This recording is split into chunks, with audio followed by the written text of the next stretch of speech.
Salam sejahtera bagi saudara sekalian dimanapun berada. Firman Tuhan untuk kita minggu ini diambil dari kitab 2 Samuel 9 ayat 1-13. Demikian firman Tuhan. Daud dan Mefiboset. Berkatalah Daud, masih adakah orang yang tinggal dari keluarga Saul? Maka aku akan menunjukkan kasihku kepadanya oleh karena Yonatan. Adapun keluarga Saul mempunyai seorang hamba yang bernama Ziba. Ia dipanggil menghadap Daud, lalu raja bertanya kepadanya, "Engkaukah Ziba?" Jawabnya, "Hamba tuanku." Kemudian berkatalah raja, "Tidak adakah lagi orang yang tinggal dari keluarga Saul? Aku hendak menunjukkan kepadanya kasih yang dari Allah." Lalu berkatalah Ziba kepada raja, "Masih ada seorang anak laki-laki Yonatan yang cacat kakinya." Tanya raja kepadanya, "Di manakah ia?" Jawab Ziba kepada raja, "Dia ada di rumah Makir bin Amil di Lodebar." Sesudah itu Raja Daud menyuruh mengambil dia dari rumah Makir bin Amil dari Lodebar. Dan Mefiboset bin Yonatan bin Saul masuk menghadap Daud. Ia sujud dan menyembah. Kata Daud, "Mefiboset." Jawabnya, "Inilah hambamu tuanku." Kemudian berkatalah Daud kepadanya, "Janganlah takut, sebab aku pasti akan menunjukkan kasihku kepadamu oleh karena Yonatan ayahmu. Aku akan mengembalikan kepadamu segala ladang Saul nenekmu, dan engkau akan tetap makan sehidangan dengan aku." Lalu sujudlah Mefiboset dan berkata, "Apakah hambamu ini sehingga engkau menghiraukan anjing mati seperti aku?" Lalu raja memanggil Siba, hamba Saul itu, dan berkata kepadanya, "Segala sesuatu yang adalah milik Saul dan milik seluruh keluarganya, kuberikan kepada cucu tuanmu itu. Engkau harus mengerjakan tanah baginya, engkau, anak-anakmu dan hamba-hambamu, dan harus membawa masuk tuayannya, supaya cucu tuanmu itu ada makanannya. Mefiboset cucu tuanmu itu akan tetap makan sehidangan dengan aku." Ziba mempunyai 15 orang anak laki-laki dan 20 orang hamba. Berkatalah Ziba kepada raja, "Hambamu ini akan melakukan tepat seperti yang diperintahkan tuanku raja kepadanya." Dan Mefiboset makan sehidangan dengan Daud sebagai salah seorang anak raja. Mefiboset mempunyai seorang anak laki-laki yang kecil yang bernama Miha. Semua orang yang diam di rumah Ziba adalah hamba-hamba Mefiboset. Demikianlah Mefiboset diam di Yerusalem, sebab ia tetap makan sehidangan dengan raja. Adapun kedua kakinya timpang. Saudara-saudaraku yang terkasih di dalam Yesus Kristus, Tuhan akan menyertai orang-orang yang berkenan kepadanya. Sekalipun dalam bahaya, ia akan selamat, sebab Tuhan menolongnya. Penyertaan Tuhan terhadap seseorang yang ia kenan bisa dengan cara-cara yang ajaib, di luar nalar manusia. Tetapi bisa juga dengan cara yang biasa, seperti lewat persahabatan. Contohnya Daud. Ia diselamatkan sahabatnya Yonatan. Ia melindungi Daud dari serangan ayahnya Saul dan memberi informasi penting tentang rencana jahat ayahnya kepada Daud, sehingga Daud pun selamat. Dan sungguh alangkah beruntungnya orang yang bersahabat dengan seseorang yang dikenan Tuhan.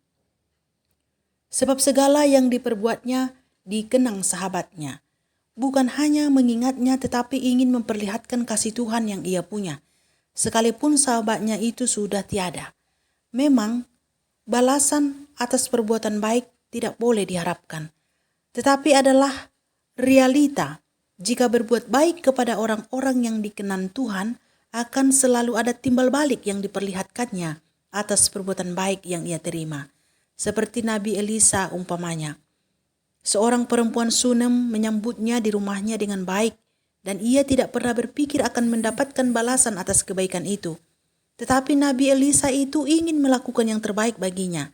Nabi itu bernubuat kepadanya bahwa perempuan itu akan menggendong seorang anak laki-laki yang selama ini tidak ia punya. Demikianlah Daud sebagai orang yang dikenan Tuhan. Daud tidak melupakan semua perbaikan baik sahabatnya itu, Jonatan. Bahkan ketika Jonatan sudah mati, ia hendak memperlihatkan kasih Tuhan kepada anaknya Mefiboset yang timpang kakinya. Mefiboset diperlakukan seperti anggota keluarga raja, makan sehidangan dengan Raja Daud, dan tinggal di istana raja. Daud mengasihi Mefiboset bukan karena ia cacat, dan bukan juga karena perbuatan baik Mefiboset kepadanya.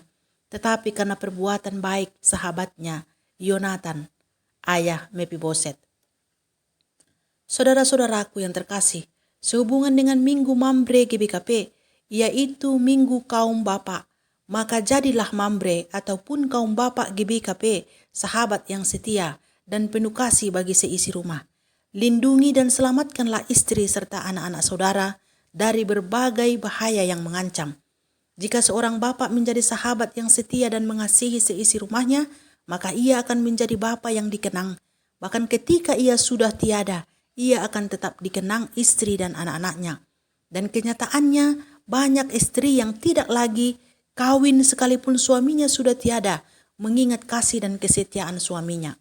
Tetapi jika sebaliknya yang terjadi, suami tidak menjadi sahabat baginya, maka suami yang seharusnya dikenang akan mudah terlupakan dan mungkin tergantikan dengan cepat di saat dia sudah tiada lagi.